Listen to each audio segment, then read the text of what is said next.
एक गांव में सोमनाथ नाम का ब्राह्मण रहता था। वह घर घर जाकर भिक्षा मांगता और भिक्षा में प्राप्त अन्न से अपना जीवन निर्वाह किया करता था। भिक्षा में प्रायः उसे गेहूं का आटा मिलता था, जिसमें से वह थोड़ा भाग खाता और शेष को एक घड़े में भरकर घड़े को रस्सी की सहायता से एक खूंटी पर टांग दिया करता था। वह खूंटी पर लटके घड़े के नीचे ही अपनी खाट लगाकर सोया करता था। खाट पर लेटे लेटे वह तब तक उस घड़े को देखता रहता था जब तक उसे नींद नहीं आ जाती थी। एक रात वह सोते सोते सपना देखने लगा। सपने में उसने देखा कि उसका घड़ा गेहूं के आटे से पूरा भर गया है। वह अकाल का समय है। इस अवसर का लाभ उठाकर उसने अपना गेहूं का आटा अच्छे दाम में बेचकर कुछ धन कमा लिया है।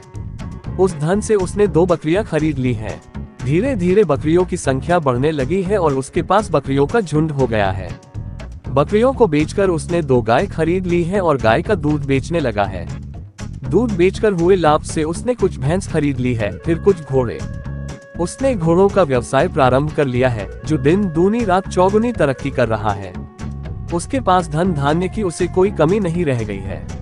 वह एक आलीशान कोठी का मालिक है और गांव का एक धनवान सेठ बन गया है। गांव के लोग उसका बहुत सम्मान करते हैं और हर कोई उससे अपनी रूपवती कन्या का विवाह करने आतुर है। एक रूपवती ब्राह्मण कन्या देखकर उसने विवाह कर लिया है और सुखी जीवन व्यतीत कर रहा है।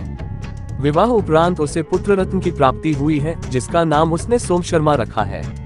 सोम शर्मा एक चंचल बालक है। उसकी बाल सुलभ क्रीड़ाएं देखते बनती हैं। एक दिन वह घुड़साल की दीवार पर बैठा अपने पुत्र सोम शर्मा की बाल क्रीड़ा देख रहा है। तभी सोम शर्मा अपनी माँ की गोद से उतरकर उसकी ओर आने लगा है। ये देख वह क्रोध में आ गया है और अपने पत्नी पर चिल्ला रहा है, अपने बच्चे को संभाल। किंतु घरेलू कार्य में व्यस्त होने के कारण उसकी पत्नी उसकी बातों पर ध्यान नहीं दे रही है। ये देख क्रोधवश वह उसे पैर से मार रहा है। सपने में ही ब्राह्मण अपना पैर चलाने लगा। ज्यों ही उसने अपना पैर ऊपर उठाया, वो खूंटी में बंधे घड़े को जाकर लगा और घड़ा फूट गया।